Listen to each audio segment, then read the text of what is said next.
నా పేరు నాగరాజు అండి.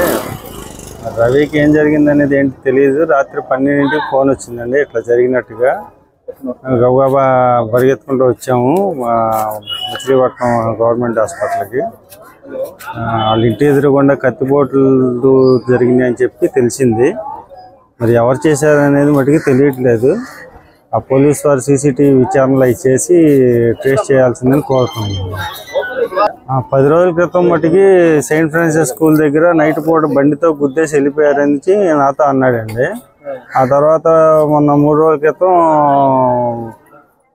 చిలకలపూడి టర్నింగ్లో ర్యాష్గా కార్ డ్రైవింగ్ చేసుకొచ్చి గుద్దపోయారు, నాకు జస్ట్ మిస్ అయ్యింది, సైలెన్సర్ తగిలి వెళ్ళిపోయిందని చెప్పేసి అన్నాడు. అంతవరకు చెప్పాడు. నాకు మిగతా వివరాలు అనేది ఏంటనేది తెలియదు. అర్ధరాత్రి ఏ టైంలో జరిగింది? 11-11:30 మధ్యలో జరిగింది. ఇంటికాడ సీసీ కెమెరాల్లో కట్ చేశారని ఇంటికాడ ఇంటి ఎదురుకుండా సీసీ కెమెరాలు కట్ చేశారంట. కట్ చేసేటప్పుడు అతను కట్ చేయడానికి వెళ్ళే ఆ విజువల్ మట్టుకి అది కనిపిస్తుంది. అయితే అతను ఎవరనేది సరిగ్గా ట్రేస్ అవ్వట్లేదు. ఎంతమంది ఇచ్చారు? 3 వచ్చారని అనుకుంటున్నారండి. అది ఫోటో సీసీటీవీ కెమెరాలు అవన్నీ చూస్తే కానీ ఏంటనేది ట్రేస్ అవ్వదు. గతంలో కూడా అటాక్ జరిగింది అంటే ఒక 15-20 సంవత్సరాల మధ్యలో వాళ్ళ బావగారు ఒక ఆయన అటాక్ చేశాడు.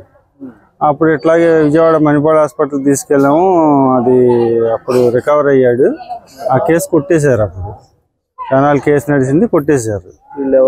వీళ్ళు ఎవరేంటి అనేది ఐడియా రావట్లా. అసలు విషయం ఏం జరిగిందో మాకు తెలియదండి.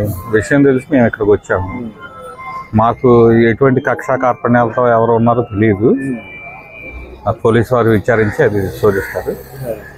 అంతకుముందు ఏమన్నా జరిగింది? అంతకుముందు ఇలాంటి అటాక్లు చేయటం కానీ ఇలాంటి ఘటనలు అంటే ఒక వారం క్రితం ఏదో గనక ఇదేదో సెయింట్ ఫ్రాన్సిస్ ముందు ఏదో కారుతో ఢీకొన్నారంట. అది పెద్ద మామూలుగా ఎవరో తగిలిందేమో అని ఊరుకున్నారు.